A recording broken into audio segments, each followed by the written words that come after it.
to the Brew Bucks Podcast. The podcast for the beer-drinking enthusiasts trying to get better with money. Your hosts, Jake and Alec, interview personal finance creators, speakers, authors, real estate experts, and everything in between. There's nothing quite like having a conversation with your friend while sipping on a cold one. If you're looking to learn more about money without all the fluff and BS, you've found your new home. This is the Brew Bucks Podcast. Now your hosts, Jacob Wilhite and Alec Miller.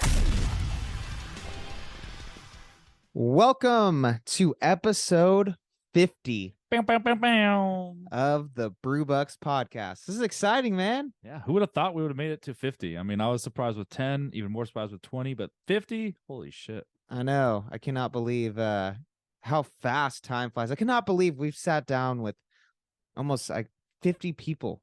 And I can't tell you how much I've learned along this journey and so much I've enjoyed doing this with you too, you know? Yeah, no, it's been great. I mean, I always look forward to this every week and it's fantastic. And unfortunately we don't have a guest today, so it's just you and I messing around this whole podcast. Yeah, we thought it'd be fun to do something a little bit different. And I don't know. I feel like for our 50th episode, we need to keep it just us, more intimate, you know? Absolutely. Maybe 100, you know, we'll start getting someone cool. But On the 100th episode, we'll get every guest we've had and zoom them all at the same time. that would be crazy. I think we talked about doing something like that. Yeah. So we're going to switch it up in all kinds of ways for this episode, to hopefully make it special and different. And hopefully you guys enjoy it a little bit. But before we do that, I guess just what's new, what's up, what's happening? Still wedding planning? Just She's wedding still with planning. you? That's all it is. Wedding planning, going against everything I believe in financially, but it's working out.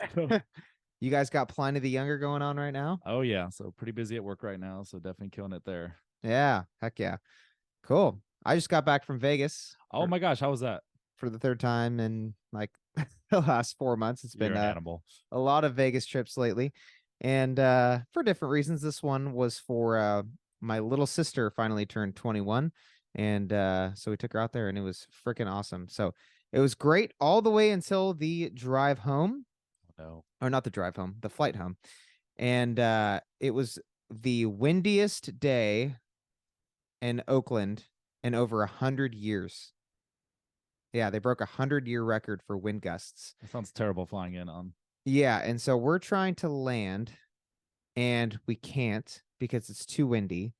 And so we are flying in circles above the Oakland airport in the turbulence for about 2 hours straight, just in circles, just fucking rocking. And all these people are on a flight from Vegas. So, you know, at least half the plane is super hungover, right? And like I've never seen so many people with the barf bags just like breathing in and out. Like it was wild. Even the flight attendants were freaking out. That was my next question. Did anyone puke? Anybody freak out on it? Man, people hate turbulence and flying in general. Everyone was freaking out. People were puking. Things were happening. We finally get to land. And I kid you not, I was like looking out the window and workers were like getting blown over. Like they were falling down because the wind was so bad. And then we finally, we couldn't even get off the plane because the plane kept blowing away from the jet bridge. And so we'd like let some people off. The plane would move and then we'd have to like move the plane back closer to the jet bridge. And so finally we get off the plane, we go to baggage claim and they say, we're seizing all operations. We're shutting down the airport. It's not safe for our people to be working. And we're like, so what about our bags? And they're like, yep, not for at least 5 hours. And so, yeah. So I was like, you're telling me we're gonna have to wait 5 hours to get our bags? And so we're like, you know what, screw this. And we went and found a brewery and stayed the night in Oakland, got them the next day. So Hey, at least you found some positivity out of that scary flight. yeah, but I mean, just not what you want to be doing when No. you're hungover and just after a long Vegas trip. So Especially just even when you're not hungover. If you're on a plane with high turbulence, it gets freaky. And yeah. I cannot imagine being on like landing and then just having the plane be pushed back by the wind. That is so scary. Oh, yeah, totally. And the entire time you're on the tarmac waiting, the plane's like bouncing around too. So it's like literally turbulence on the ground. You're like landed, but still dealing with turbulence. It was craziest. I've been on, I don't know, hundreds of flights. I travel a lot, and I have never experienced something like that before, where even the flight attendants were like, "Oh my god, what is going on?" So, pretty wild, but we're here, safe and sound. That's some good reassurance when the flight attendants are freaking out along with you. Yeah, totally. So let's jump into beer. Let's start there. We're gonna do something different with beer today too. We have 3 beers. We're gonna leave our good old 2023 Pliny the Younger. We probably should have put this on like some ice or something. That'll be fine. But yeah, this is this year's batch, and I'm super excited to try it. We are both going to be drinking all 3 of these beers together, so we have to get through all 3 of them to be able to It's continue. the length of the episode. So yeah, drink fast or drink slow, and the episode goes on.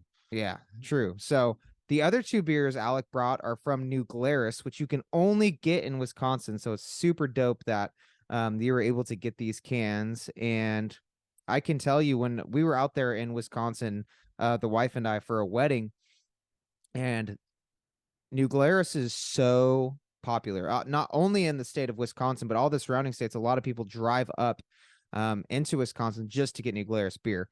And so their main, I guess it'd be their flagship beer, is the Spotted Cow. And every restaurant, every dive bar, everywhere you go, they've got the Spotted Cow, and it is like the beer of the frickin' state. So have you had it? I haven't. I didn't even know this much about the brewery until I brought it out, and you got all excited for it, and I'm stoked to try it now because I didn't know it was so legendary in Wisconsin. Yeah, totally. So let me read this out of the can. Every drop of Wisconsin's original farmhouse ale is artisan brewed and bottled by the hardworking employee owners of New Glarus Brewing Company, right here in Little New Glarus, Wisconsin. Spotted Cow adheres to the some crazy word I can't pronounce purity law, using only 4 hand-selected all-natural ingredients: yeast, hops, water, and malted barley. We allow yeast to remain in the bottle to enhance the fullness of flavors, so it is naturally cloudy. Expect this ale to be fun, fruity, and satisfying. You know when you're in Wisconsin when you see the Spotted Cow. Only in Wisconsin. All right, crack that guy open. Let's do this. This beer is also now in California. Heck yeah. Beer number 1. Let's see how it goes. I'm going to try and split this equally, but yeah, I trust you. I didn't bring a dump bucket either, so you better like it. Gotta finish it. Yeah. Yeah, and for all the listeners at home, this is our 50th, like we already said, and we're trying to make this episode as fun as possible. We're, like we always say, we try to kick back, drink a beer, and not take ourselves too seriously. But at the same time, we talk about very serious subjects. So today we're going to talk about some less serious subjects. Totally. So all of the subjects today will be fun. Hey, cheers to episode 50, buddy. Cheers. Yep. Slam it. Well, you don't have to slam it, but we do kind of got to drink it fast. That's good. It's almost like orange peel out of that in a way. I really like it. A lot of orange. Yeah, I get that. Yeah. I don't think it sticks to like I don't know, the farmhouse ale style that we are accustomed to out in Cali. It's very light. What's the ABV on it? Does it say on the can? I don't know if it's so weird that some states have to put it on the can and some don't. Yeah, I don't see it. Yeah, I don't either. So I don't know, but you can tell it's a lighter beer.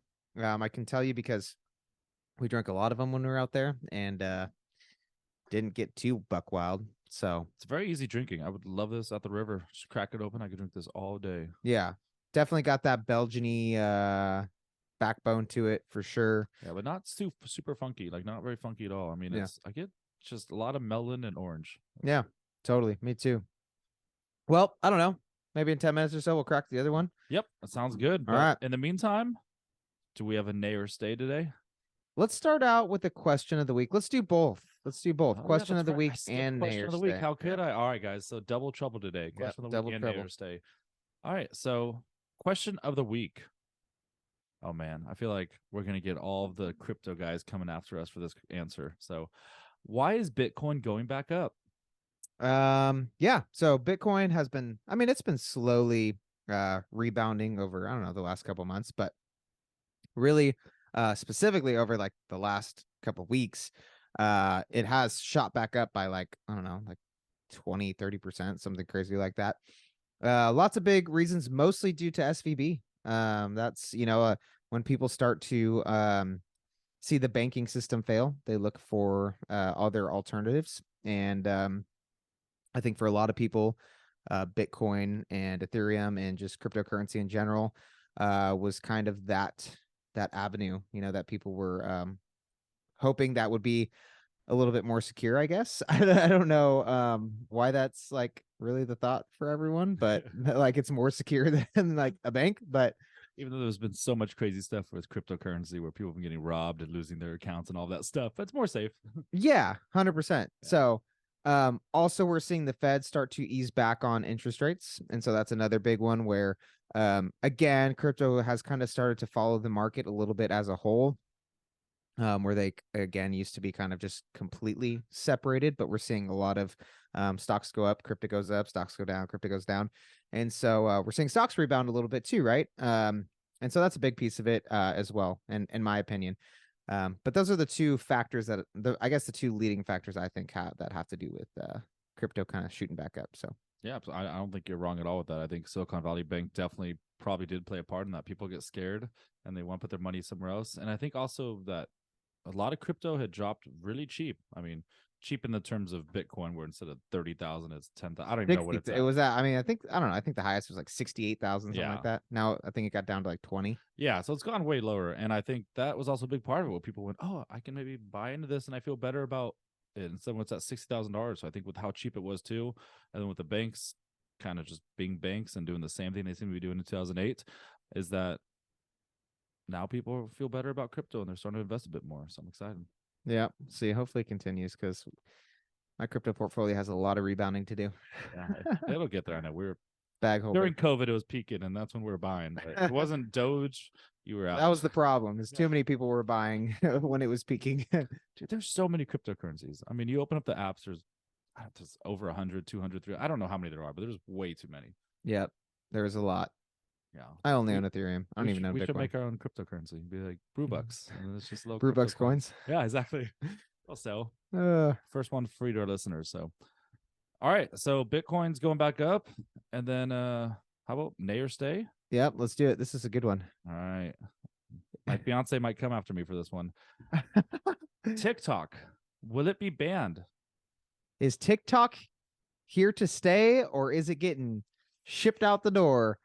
I don't know. This is very interesting to me, this whole TikTok debacle, because I think that whoever decides to ban TikTok is going to be the one who gets, I guess, so much hate, because Trump talked about doing it and now Biden's talking about doing it. So I think there's some bipartisan hate for TikTok in Congress.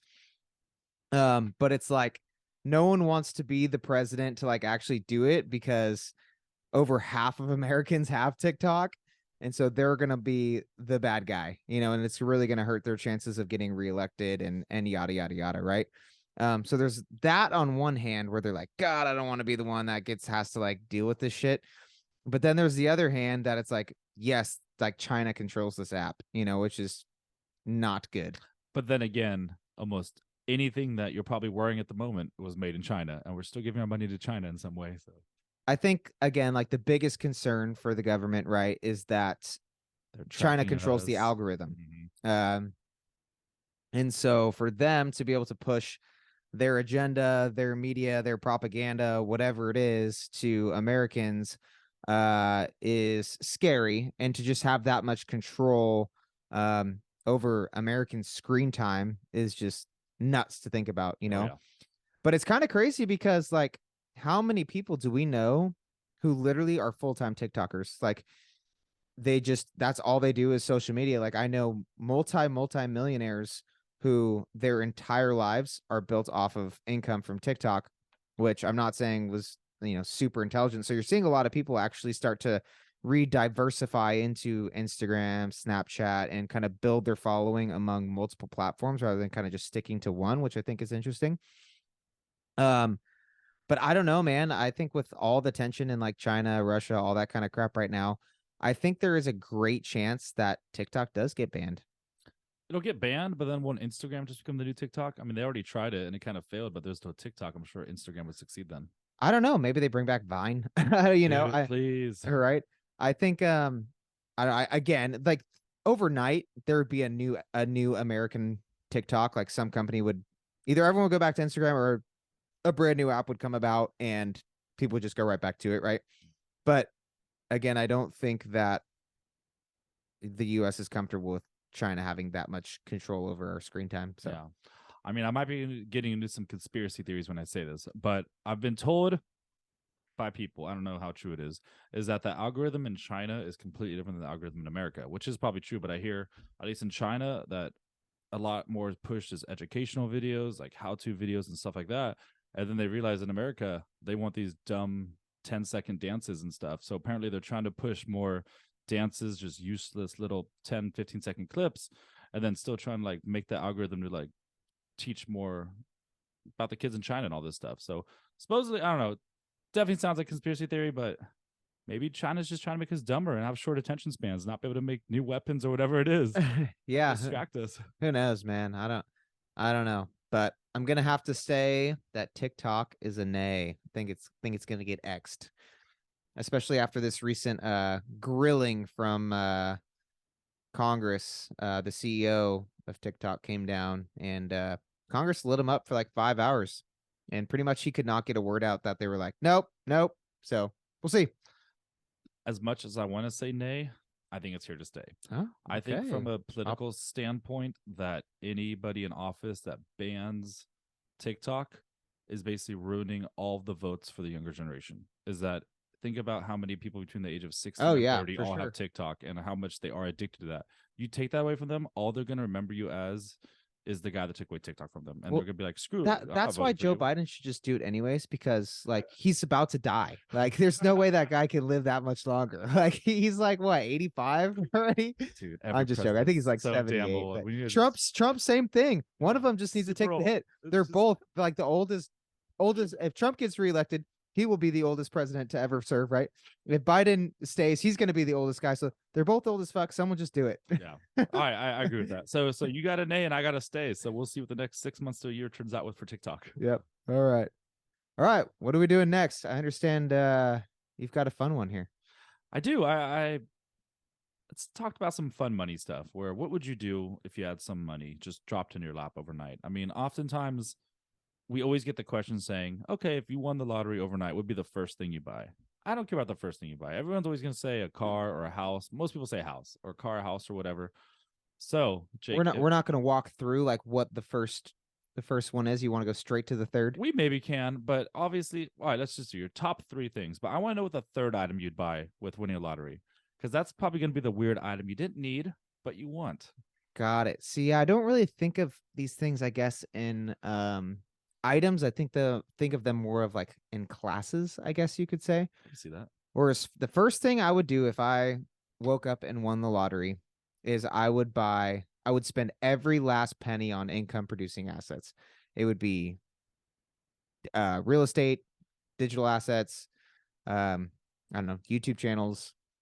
I would create the most dope Airbnb vacation homes that you've ever seen in your entire life. Like that is probably the first thing I would do is I wouldn't design because I suck at creativity, but I would hire someone to design like one of the most badass, like cool Airbnbs that you could rent. You make it all themed, and what would you do? I don't know. Yeah, it would be themed in some way. I think I like the like container style, like off the grid somewhere with like that you could throw that could sleep like, I don't know, 20 people. That's got like pool, hot tub, fire pit, whole shebang. That's like you could just go to that no one would ever know you're there, but you could bring like an entire group of friends and never have to leave, So I've thought of like some ideas in my head of like how I would do that. So which would be an income producing asset, right? But also somewhere that we could all go and hang out and have fun every once in a while. Oh yeah. I guess my question should be for you, since you're pretty much a minimalist. You don't ever buy yourself anything physical enjoyment. You always think about the assets and all that. What would be the first thing you bought for yourself that you're not going to make money off of? Shit, that's hard. Oh, I knew it'd be a tough one for you. I'm sure I'd get some kind of car. Yeah, I figured you would. I'd probably get a Porsche. Nice.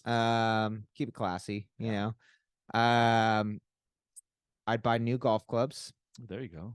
I'd probably get a really expensive set of golf clubs, and I would go find the best golf instructor that could fix my game. That's a good one. Finding someone to teach you something. I like that.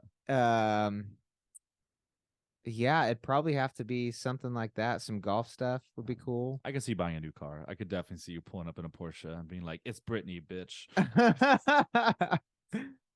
uh, After I would say honestly that would probably be my third. Yeah. My third item if I won the lottery would be some toys. Yeah. The second thing would be assets and taking care of my family. Oh, so that's the given. yeah, so I think like number 2, like it'd be like first assets for like my family, my immediate, spouse, kids, and then secondly, like, hey, how can I, I don't know, give stuff to my sister, mom, dad, etc., friends, experiences. Hey, can I pay for all of us to go on a trip together? Some shit like that. Yeah. And then 3, toys. Probably There you go. something like It's a that. good order. So, yep. I agree. My number 1, I'd probably buy a house. I'll probably buy multiple houses, like you said, get that income coming in. I like the YouTube channel. Just, I mean, when you have money at your disposal, it's so easy to make money. Yeah, totally. So after I do that, probably my second one. Oh man, see, I wrote this question. I didn't even think about it. Second one would probably be, I think, some type of car. Yeah. I mean, I have my Subaru I love, but I'd buy probably like a 1950s car, like an old style car, maybe like a Shelby Cobra. Just burn like $1 million on a original Shelby Cobra or something like that. Dude, I would totally like. Obviously, if you win the lottery, you're gonna have a collection of cars. I would definitely get another Mustang. Oh yeah, but then I miss my Mustang so much sometimes. Dude, yeah, you look good in that Mustang, man. I guess you having it too. I'd also probably blow it stupid and buy like a DeLorean just to be like, oh, go back to the future. There you go. That's like the fucking car you would buy. Oh yeah, I mean, you see me pulling up at the Ghostbusters mobile or the Batmobile. I'd be like, I just won the lottery. Probably be dressed as Batman while doing it. But and then third item, man, I think that's what you buy. I kind of skip. I think I like that. I love the idea of taking a bunch of friends on vacation. That's a great idea. Yeah, it's the best way to spend money. We'd all go back to Cabo or something. I kind of just want the feeling of doing something really stupid, where maybe I go to New York City, find the most expensive restaurant I can, and I just go in there and just pay for everybody's food. That'd be fucking like, cool. Ring put the it bell. on my tab, yeah, and then just walk out. I'm just this man of mystery that just paid for everybody's $1,000 bill. They're like $300 bottles of wines and all that stuff. That would be dope. Yeah, especially giving your money back. I think that's always a big thing. And when you have that much money, it's just you're never going to spend it in a lifetime. Oh, it's so fun to give. So much fun. Yeah, totally. Yeah, I mean, it's just even at work right now with how busy we've been. It's cool when seeing these people that wait in line for Pliny the Younger. They get super busy, and then they come in and drop like $100 tips for the servers because they can. They have that wealth to give, and they're happy that they're working for them. And that's what I want. I want to know that eventually I can have enough money where I can tip as much as the bill costs. Oh yeah, dude, for sure. Like, because I mean, people in the service industry, like, I think people kind of have it wrong in a way. Like, people in the service industry, like, a lot of times do kind of make fucking good money. Like, there's people like working on Broadway in Nashville that are making $2,000 a night. So, but there are totally a lot of places and restaurants where it's like, no, they are working minimum wage. Maybe they're, single mom, freaking trying to support kids, waitressing at night, whatever. Like those types of situations where it's like, I can leave a $100 bill that is gonna help someone out. Like those are the cool moments for sure. 100%. Yeah, you gotta sit down and ask your server about their life, and as soon as they start telling you something tough, you go, I can help you. This is the one. Yeah, yeah, totally. I dig it. Sipping, reminiscing on days when I had a Mustang. It's also a weird fun fact about the lottery is apparently if you win the lottery, you have a better chance of winning again than someone that hasn't. Dude, Doug literally just told me about this. Or maybe it was you. I think it was me. Yeah. Yeah. Okay. Maybe it was you. So I looked it up and I forget the person's name, but one person actually won the lottery 15 times. It doesn't mean it's always the biggest thing. Sometimes they share the pot and stuff. But it was like all the Does rest that count as like three. the $4 winnings or like I don't know, but I mean I don't think it would count. I didn't look that. I wish I looked more into it, but most were only like 2 or 3 times. But one lady had 15 wins.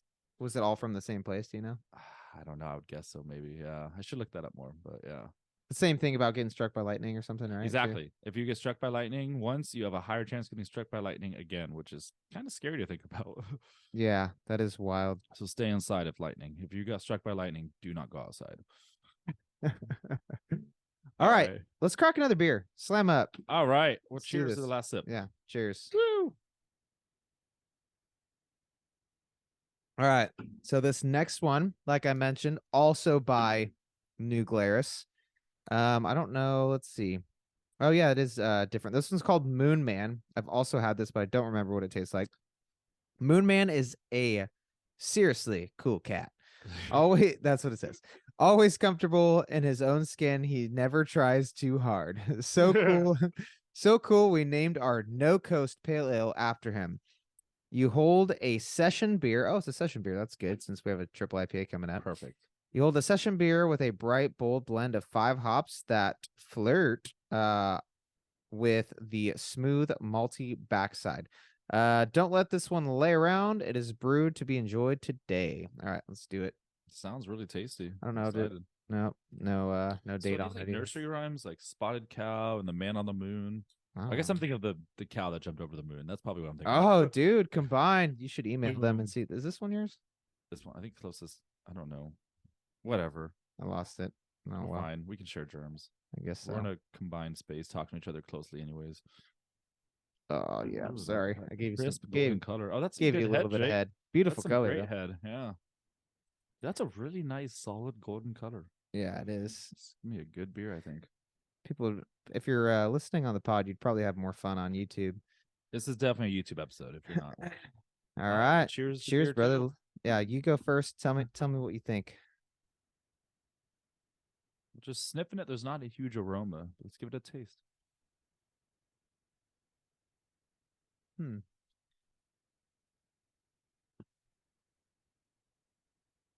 I know they say no coast. No coast? That's it's a no coast beer. It's interesting. It's not West Coast or East Coast. I think that's bitter on the end, but it's very smooth right when the tongue hits. It's just a flavor I can't. It's like something I've had before, but I can't put my finger on it. I think the session part too is probably throwing a little bit of that off. I could get like minor stone fruit from it. It's good. It's very drinkable though. Once again, no EBV on the can, so yeah, that's crushable. Which I mean, sessions are supposed to be, but I think it would definitely lean towards a more of a West Coast. Yeah, I agree. It's not quite as hoppy though. It's not overly hoppy. It almost. Sorry, go ahead. No, you go. I was gonna say it kind of has that like back finish of Blind Pig, honestly, a little bit with minus the booziness. I said that little bitterness. Exactly. Yeah, I agree with that. So cool. All right. Well, yeah. Cheers to our second beer. Yep. All right. Here's a fun question, which I got ready for you. I did not want you to look up the answer before, so I got it hidden from you. What individual person has lost the single most money of any person in history? It's multiple choice, so I got 4 answers. So this person has lost more money in it's like a year or one sitting or essentially over time. So this person had a lot of money at one time and not nearly as much as he did. Still filthy rich, but not nearly as much as he did. Did it rebound since or like? Not quite. Okay. I will read you the 4 multiple choice questions. All right. A, Elon Musk.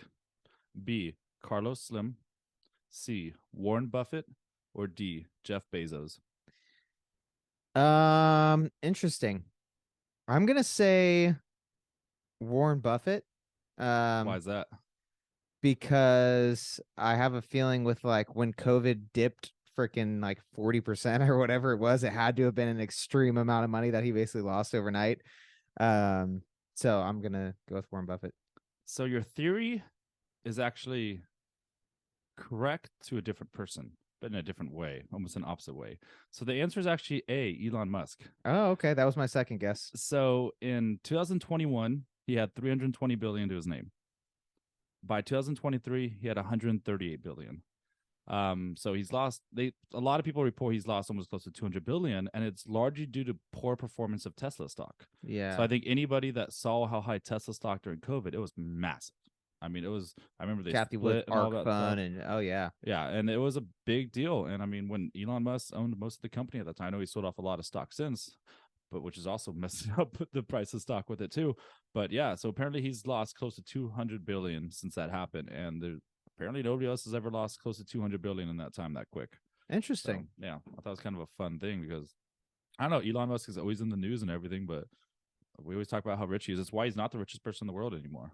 So Yeah, I thought he reclaimed that title recently, but I don't know.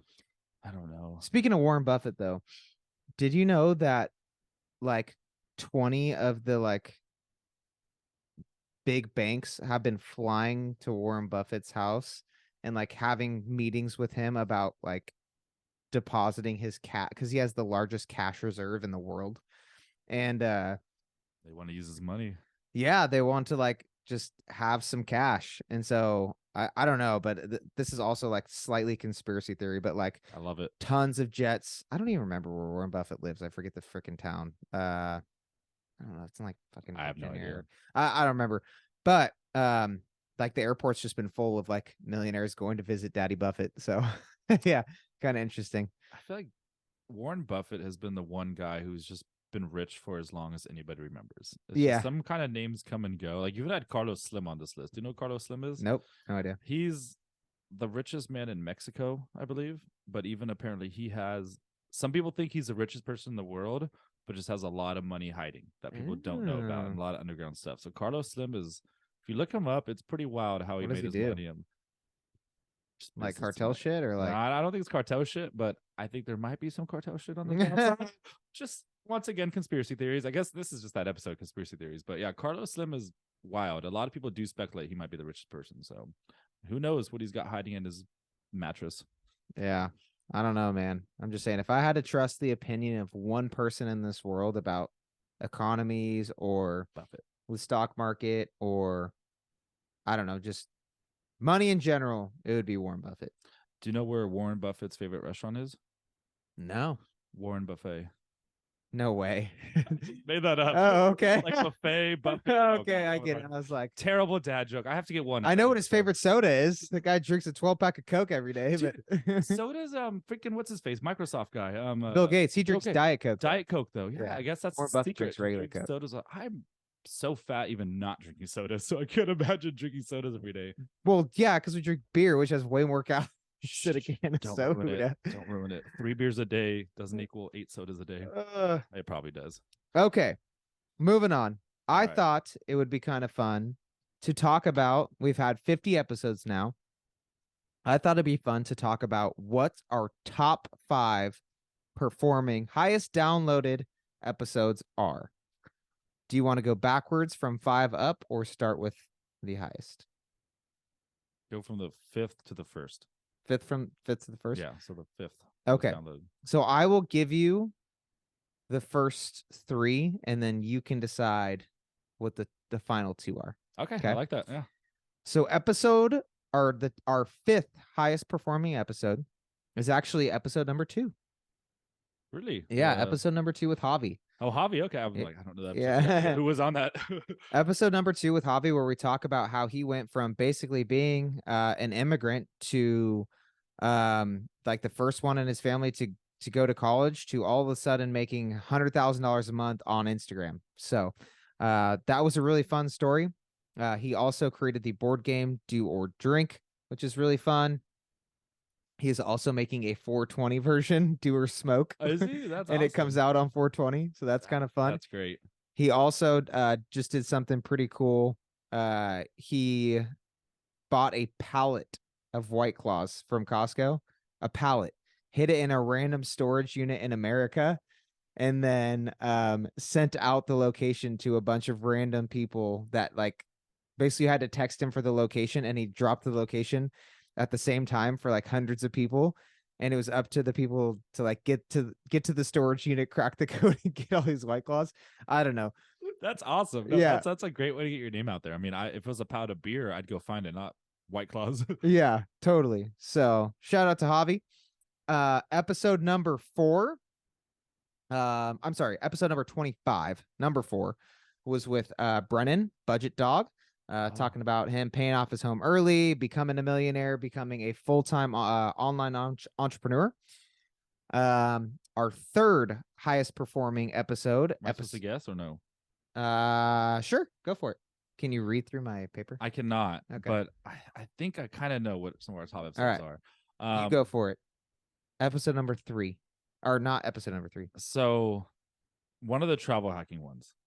It is not. Oh, dang it. I couldn't. All right. What about how to fire the fire one with somebody With Katie. Yeah. Financial independence, retire early with Katie. Is that it? Nope. Oh, okay. I give up. What's number 3?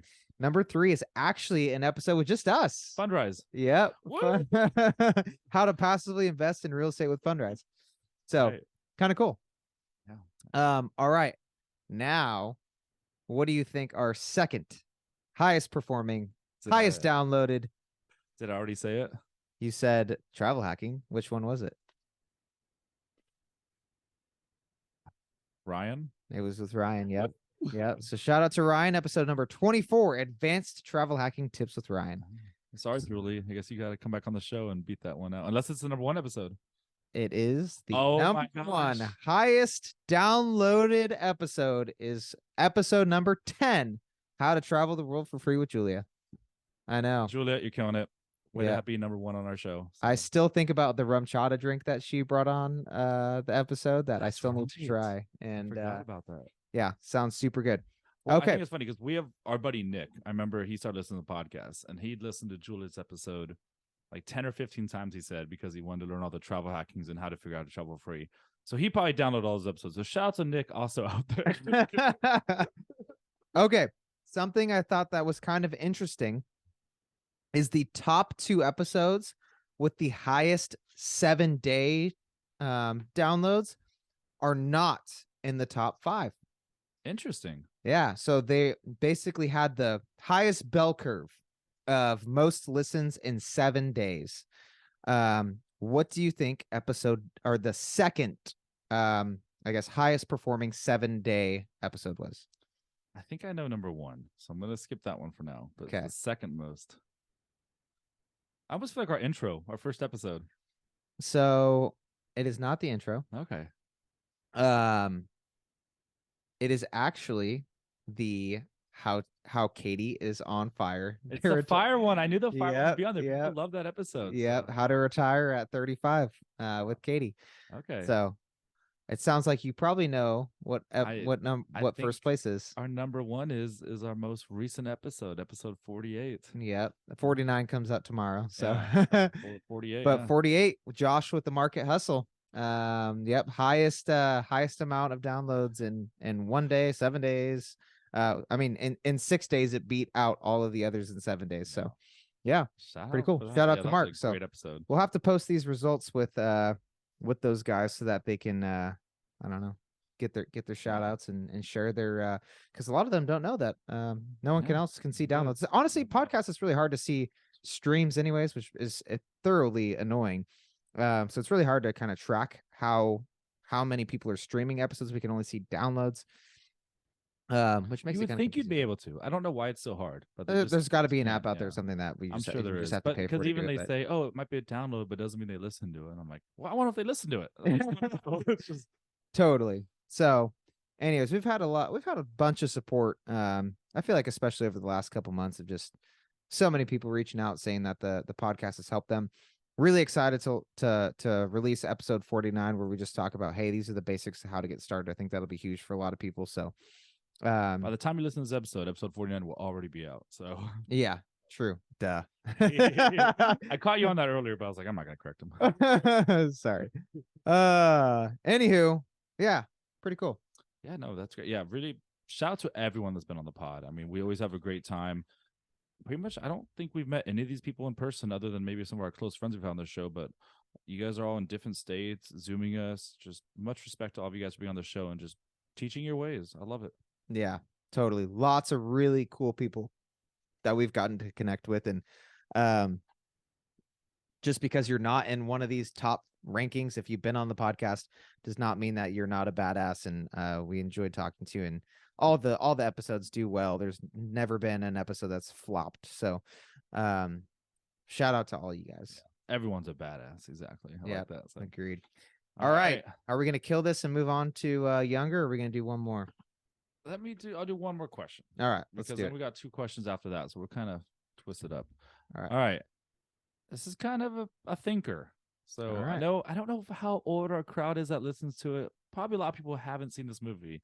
But in the 1985 cult classic starring Richard Pryor and John Candy, a baseball player must spend $30 million in order to inherit a $300 million fortune. However, he's not allowed to own any assets, destroy the money, gift it, give it to charity, or tell anyone about the deal. How are some ways you would spend the money? And Jake, I don't think you've seen this movie, so I'll give you one example of how he does in the movie. All right. So this is the 80s. One of the hottest collectibles were stamps at the time. So he walks into a collectible store. He buys the most expensive stamp they have there. I think it was like $500,000 or something. And all he does is he buys it, licks it, sticks on an envelope, and mails it to somebody. So that's one way he used the money, but wasn't for him, wasn't for charity or anything. It was just something he used.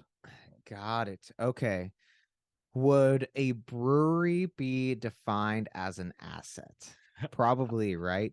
I think so. This is a tough question. Even I'm having a tough Because time now. technically a trying to think of brewery's a stuff. business. Yeah. So I guess it would be an asset, but maybe this business doesn't make money and it's just for fun. I don't know. So that would be kind of cool. I would one of the things I was listening to an episode, I think it was the Full Send podcast, which is a dope podcast. Y'all should listen to it.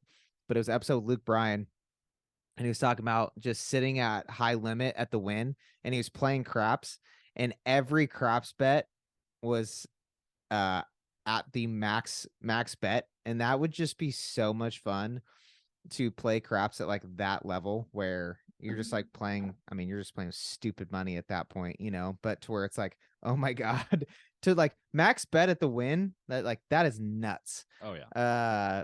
So I would go freaking gamble and have fun, because again, I don't gamble to win money. I just gamble because like I love throwing dice, love the energy at like craps tables and crap like that, And I again, I mean, I when I go to Vegas, I lose like $500 and I'm like, okay, that's it, So to be able to just go throw around and have fun, and like it's like arcade games on steroids, So Yeah. I'd probably do something like that. That's a great one. I guess you could gamble it technically because it's not owning any assets. You're not destroying the money. You're not gifting. You're not giving it to charity. So I think you could. I think you stole the best answer. Honestly, now that I think about it, I can't even think of anything better. I mean, I would. It is a tough one. I mean, how would you spend it on something like the stamp? Is a great thing because you're sending it away. I guess in some ways. Actually, no. I was gonna say the most expensive pen, but that would be an asset. Like spend $1 million on a ballpoint pen, but that's an asset too. Yeah, even like a Rolex is like, I mean, technically like Rolexes go like up in value like crazy these days too. So That's true. I don't know. Because I mean, like, could I buy? Oh, a sports team would be cool. Buying like, Is that considered an asset? You own it. I That's guess. asset's so broad. Yeah, it is. I mean, honestly, like I guess sports teams make money for owners, right? Yeah. So I don't know, maybe, but I think I would just start blowing my money on stupid stuff. Like, I mean, he bought the stamp, which wasn't an asset in the moment, but then he used it and sent it to somebody. yeah. So I guess I maybe. can bring up this where I was looking up stupid expensive stuff, and I found out that for $210, you can buy gold-plated staples, a little 24-pack, and then you could just use those on your things and then give them to people, right? I don't know. Is that Here's the a gold same as a staple. stamp? I would think, right? Yeah, I guess. Yeah, I don't This know. question's tougher than I thought. Yeah, I don't know. I'd probably buy a pickleball team or something. I don't know. Dude, I feel like I'd buy like a professional soccer team. I think that would be wild. That'd be pretty dope. Yeah, that'd be a lot of fun. I buy box seats at honestly like all of the coolest concert venues, and would just go to like follow people around and like go to sick ass concerts. Like Taylor Swift, here I come. Dude, in Arizona, they were saying that they had the Super Bowl there. I don't remember when. But they were saying no, it was the Super sorry. Bowl. Never mind. Sorry, the order one. They were saying that Taylor Swift just played there and it had a bigger economic impact than the Super Bowl. That's fucking crazy. I mean, and doesn't the Super Bowl do like a week of concerts and all kinds of things? I remember when it came to San Francisco, they had all these Super Bowl concerts and stuff. To Taylor Swift, you're killing it. I don't know how you're doing it, but since I've been in high school, you've made all these girls become Swifties forever. So shout out. Dude, yeah. Talk about like someone who's just like transformed into like all the like she's just I mean, going from the country to pop to just she's to owning her own music to like fighting record labels to like she's freaking nuts for sure. Yeah. Going through all those boyfriends and singing songs about them after. Yeah, for sure. Yeah, Taylor Swift, she's one of the most interesting people in the world to me, for sure. Elon Musk is definitely up there. Yeah. As far as like interesting people. Jeff Bezos too, for sure. But Taylor Swift has got to be like some like I want to know like what is going on in that head, you know. She started so young too. She was like 17 or 18 when she kind of got on the radio and she blew up. Yeah. I mean, I can't imagine starting that young and still. The Fearless record still gets me every time. Oh, man. I should have bought a bunch of Taylor Swift tickets and resold them. That's my downfall. I don't know about you. How do you feel about the whole Ticketmaster thing? You feel like it's monopoly? What do you think that should be done? I do kind of feel like it's a monopoly. I absolutely do. 100%. Yeah, I think they have been irresponsible with their power. Yeah. You know, with great power comes great responsibility, and they've screwed that up. The fact that you can spend $50 on a concert ticket and then there's $55 fees attached to it, that doesn't make any sense. Yeah, How the hell are fees like more expensive than an actual Airbnb ticket? and eBay and fucking everybody just attaching all these crazy fees to everything? It's just stupid. Service and handling, and I'm getting sent a digital ticket. What do you Yeah. mean service and handling? DoorDash, there's like 6 different types of fees. It's like delivery fee, service fee, tax, wage area development fee. Like it's like just coming up with these crazy names and they're like, oh, do you want to add a tip for your dasher? It's like, well, if you had not given me all these fees, yeah, I would have given it back to the person that deserves it instead of you motherfuckers. And that's why Jake's food is always cold, just sitting on the counter, not being delivered. All right, finish up this beer and open up the next one. Mm-hmm. All right. It's time. It's the moment everyone's been waiting for. Mostly 2023 Pliny the Younger. And Jake just broke the bottle. Oh, that was close. All right. I've got this cool switchblade. I know we've drank this beer on the show in the past. I think one time last. And Jake just made it explode. Oh it's my spilling God, it's everywhere. going everywhere. This is definitely a video to watch on YouTube if you're not watching it. Please listen. All right, I think it's good now. It already fizzled. It went on the paper. You're fine. Oh my God, it's everywhere. And now all right, Jake's tell head us is about all the beer, sticky. damn it. All right, so Pliny the Younger. It's a beer that's released for 2 weeks every year at Russian River Brewing Company, located in Santa Rosa, California, and Windsor, California. There's 2 facilities. Essentially, this is brewed by Vinny, and he is known for being the brewer to brew the first double IPA. So of course, when you're hop father is what they call them. So if you're brewing the first double IPA and people start copying you, you got to figure out something else to do. So you make a triple IPA. And people come from around the world to get this beer. The average wait time for the beer is anywhere from 2 to 6 hours in line. You're going to be waiting. So it's pretty wild. It's very sought after. And we're going to drink it for you on the show. Dude, there's beer everywhere. It is 10.25% ABV. How much? What was it again? 10.25% is the ABV. So it's a hefty boy, that's for sure. Stanky. I can smell it. Oh, yeah. Thank you. Such clear color, though. It looks great. Yeah. Wow. It is crystal clear. Holy crap. Damn you, hazies. Yeah. Make beer clear again. All right. Well, this is one we're ending on, guys. And we still got some questions. So hopefully we're not mumbling too badly by the end of the episode. Yeah. You're going to have to ask him because all my papers are covered in beer now. Yeah. Very true. All right. Well, that's for I guess I should have known that when I drop the beer, it's going to be fizzled up. Yeah, we're in the moment. You weren't thinking about it, so it's okay. How do I close this thing? All right, well, let's go over. Like I'm saying, this is a YouTube episode. If you guys are listening, go watch it on YouTube. So, all right. Cheers, brother. Cheers, Jake. Happy Pliny. Oh yeah.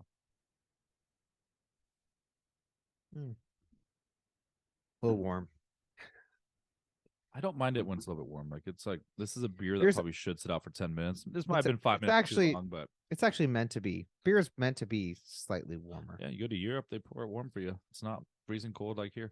Okay, don't even get me started on chilled glasses at breweries. I'm so against chilled glasses. We drink out of chilled glasses all the time. It's okay at home. It's different, but at a brewery, no, you don't want to serve beer that cold. It affects the taste.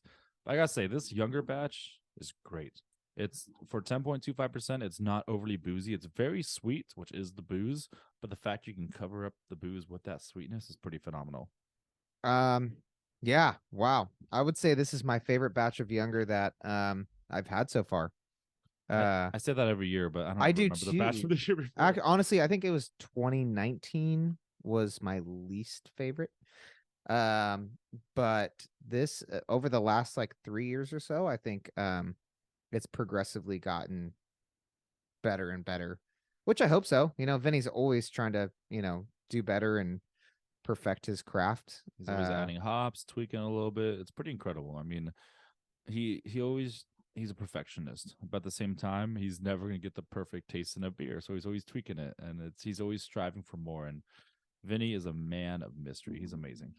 Wow. Yeah, I mean, it just like when you breathe in at the end a little bit, you can feel the booze, but when you're taking a sip, I mean, you couldn't it's like a pale ale going down.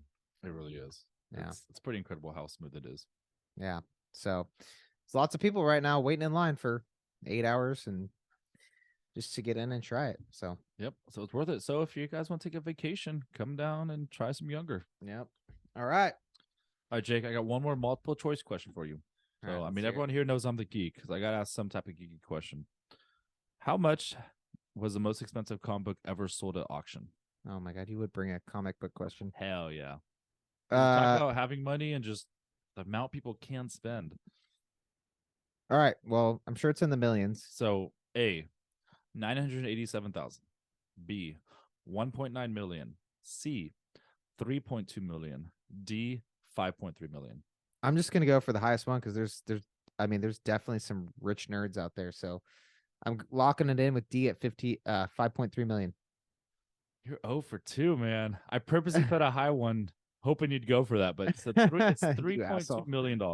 So it was a Superman #1 comic graded at, I think, like 9.0 or something like that. And it's not even the first appearance of Superman. The first appearance of Superman, this outsold it for whatever reason.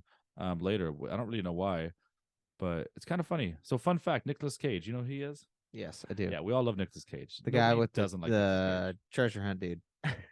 National treasure. National treasure. But yes, he used to have a huge comic book collection, and it was in the storage unit, and then it all got stolen from him. Really? It did, yeah. And then it got stolen from him, and then basically he had to file for bankruptcy and all this stuff, and he even got money for the comic. I mean, it was two separate things, the bankruptcy and stuff, but he got money. Sorry, I messed up with the bankruptcy. He did not file for bankruptcy. Scratch that. But he did with insurance. He got all this money for his comics and stuff. Okay, so it was all covered. Yes, I don't know why I said bankruptcy. But then years later, the comics were found, and he wanted them back.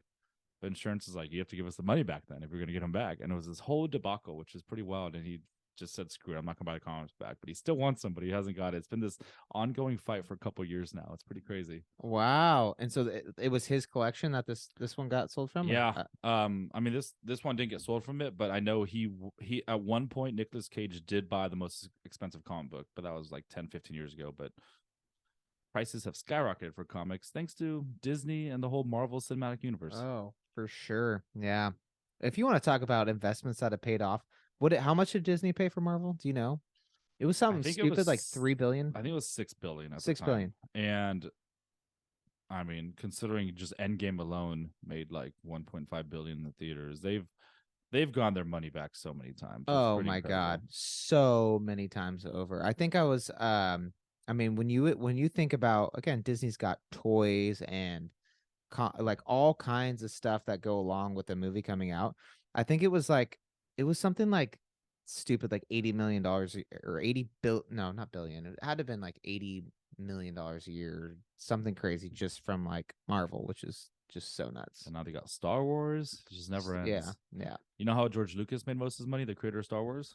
It wasn't just from Star Wars. He made toys. A great business. Exactly. Yeah. So he was so confident in the movie being successful that when he made the toy deal, he said he'd take 40% off every toy sold, essentially. And this was this deal that went on for like 30 or 40 years. He made more money from the Star Wars toys being sold than he ever did directing Star Wars movies. Wow. Yeah. And he was just confident. I mean, hey, it shows. If you feel like you have something good, push for it. Don't let people shortchange you and offer you. You take what you're worth. Yeah. I love it. Oh, cool. That was a Yeah. fun one. Yep, fun one. I mean, I was trying to look up all kinds of dumb stuff, and there's a lot of dumb stuff people spend money on. That's for damn sure. Yeah, that is true. Yeah. All right. Well, You want to know another dumb thing people spent money on? what? Beer? Beer? Absolutely. Beer is so expensive. You gotta drink good beer though. All right.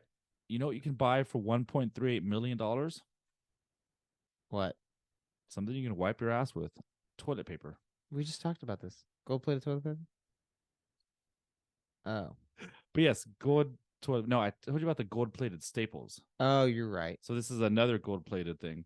So for $1.38 million, you can buy 22 karat gold-plated toilet paper. And yes, it is safe to use.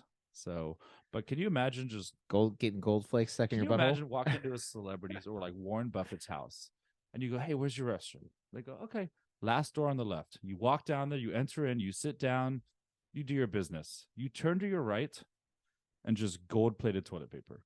I mean, would you wipe your ass or would you steal that? Yeah, that's hard. That's true. It's Yeah, a just weird concept. well, dude, there's like a study about how for some people, like, it doesn't make sense. Like the amount of time that it takes for Jeff Bezos to bend over and pick up $10,000 off the ground, it doesn't make sense. Like based off of like how much money he makes per second. It's so crazy. And here I am picking up quarters I see on the ground and getting all excited. Totally. So kind of wild for sure. That's just when you get to that point in life where you're making that much money every second.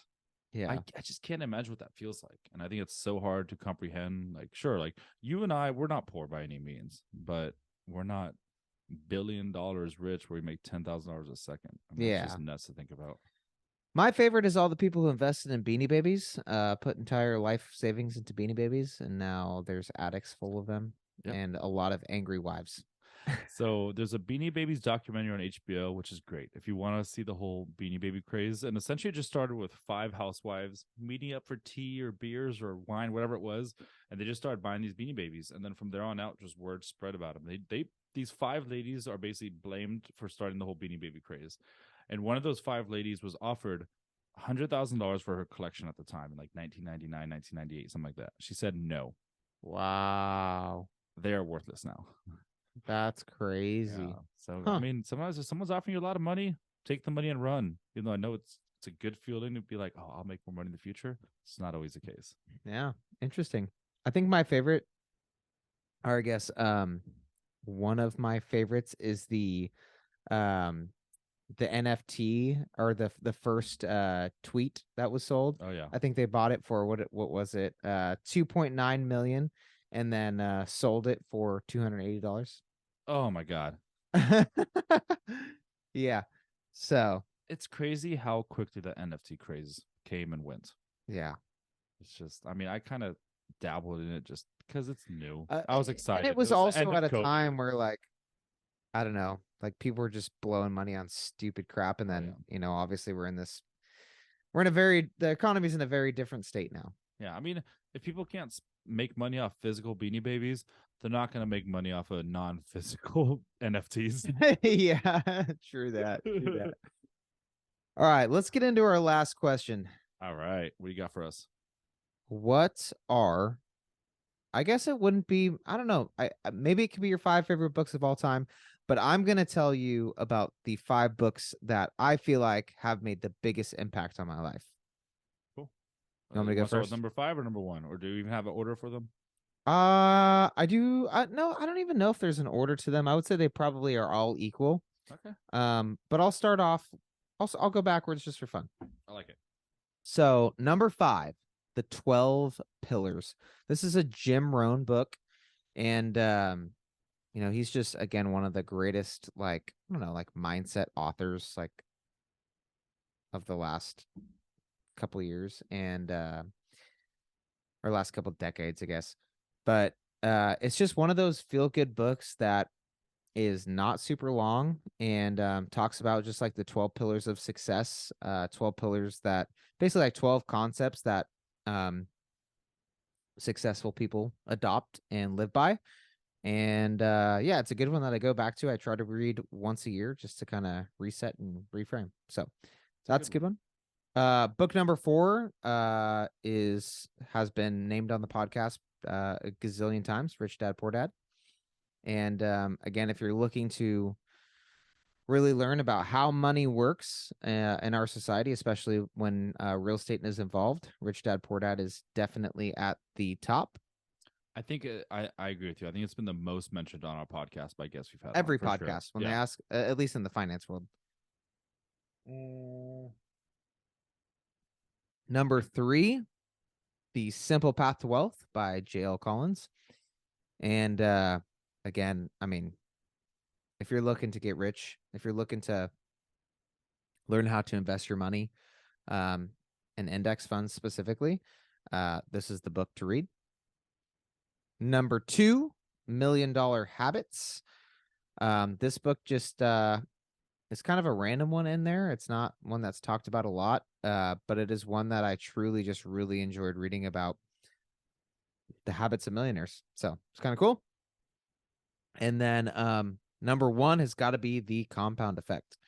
And I think the biggest thing that like this book really taught me so much about the power of just doing simple things. I think so many people, like for instance, start to go to the gym or start to run, start to exercise maybe a little bit, and they think, oh my God, I've been running for 2 weeks straight every day. I weigh exactly the same. My body looks exactly the same, and nothing's happening. I'm giving up. And the Compound Effect talks about how those little things and those little days really start to compound at like a hockey stick rate, right? And it's the same exact thing for compound interest. You don't all of a sudden wake up tomorrow after buying $100 worth of stocks and it's like, whoa, look at that, I'm rich. It's a hockey stick curve. And the same, it goes for everything that you do in your life. And I think it just puts into perspective just really like, again, how small daily changes add up over time. And you know, the classic example is the penny. Would you rather have a gazillion dollars or the penny that doubles every day, right? And the penny that doubles every day ends up being more because, yeah, at first it's like, okay, the second day, oh, cool, I have 2 cents. The third day, oh, 4 cents, awesome. You know, the fourth day, oh, 8 cents. And but by the time you get, you know, to day 30, it's like a couple $1 million.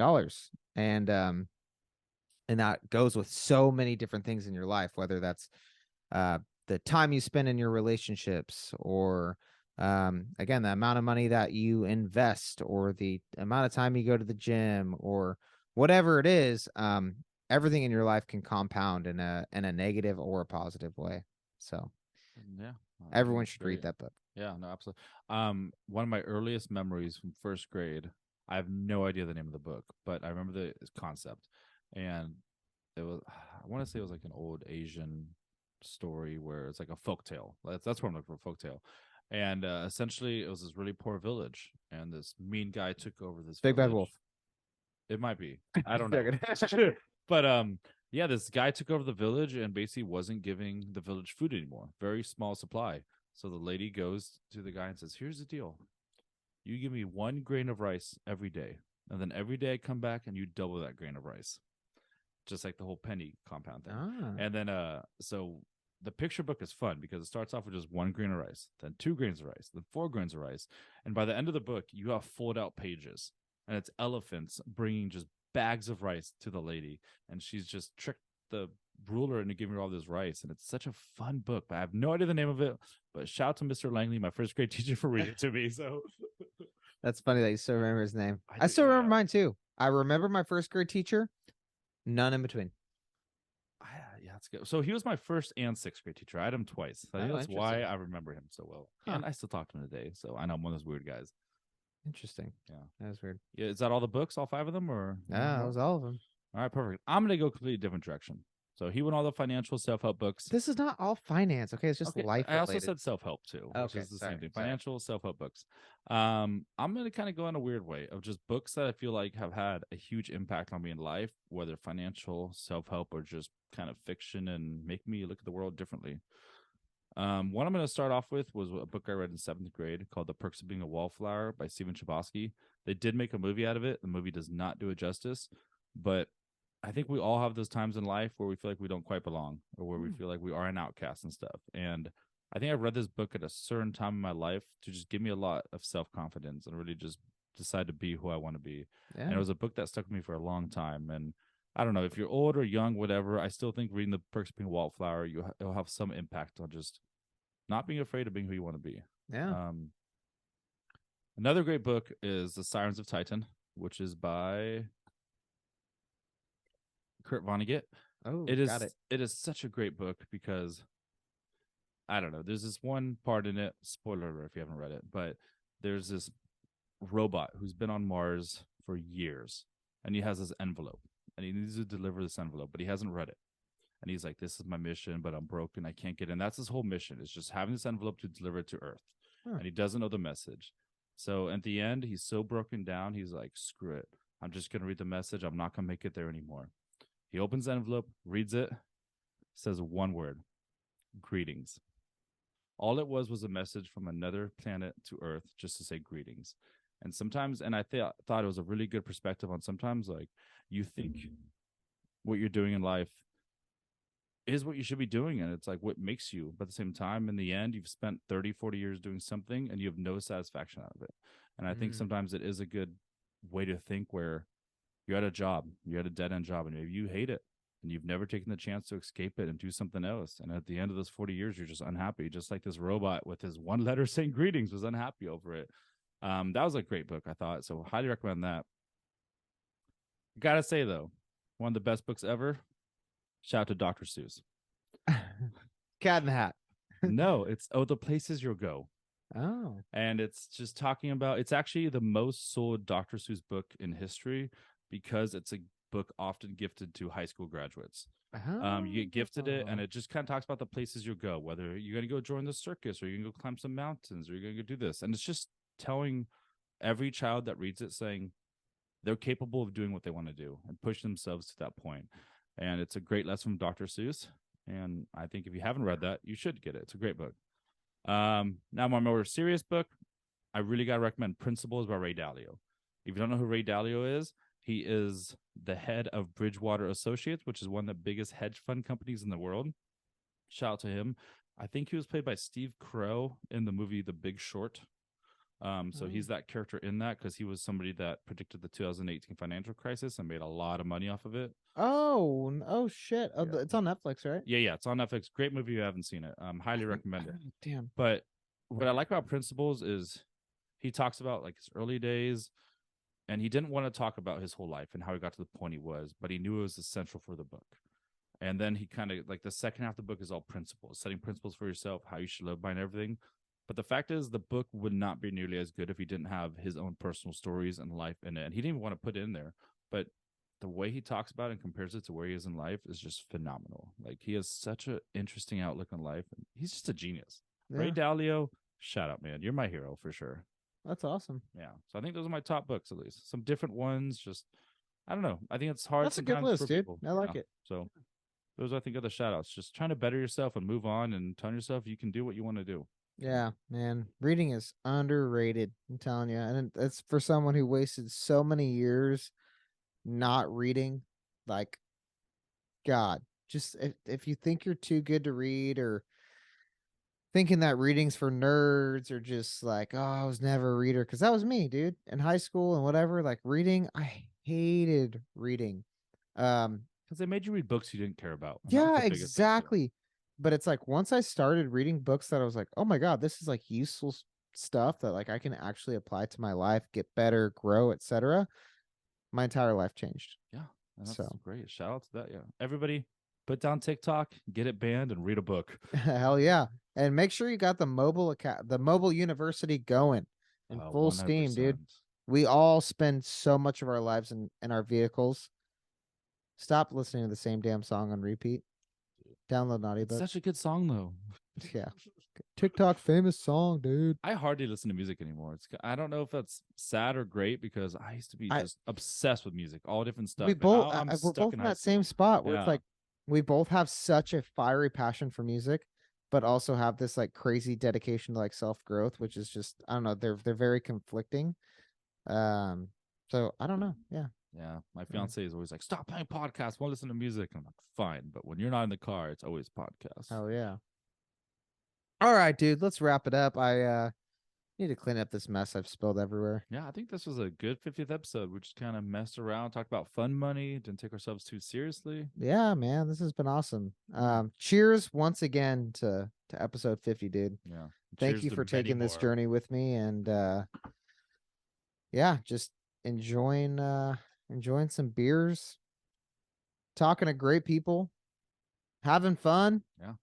And Life's all about. hopefully spreading some positive encouragement and all that good stuff. So I think we're doing our job. So yeah. I guess I'm Alec. And I'm Jacob. Thanks Signing again off. for listening to Brewbucks. Oh, we fucked that up. Signing Okay, off. this time I'm reading 3 beers on the podcast, so All right, later. signing off. Thanks for listening to the Brewbucks Podcast. Produced by your favorite financial coaching company, Left Coast Finance. If you're looking for help building a personal financial roadmap, or you just want to talk about great beer, and who doesn't, head over to leftcoastfinance.com.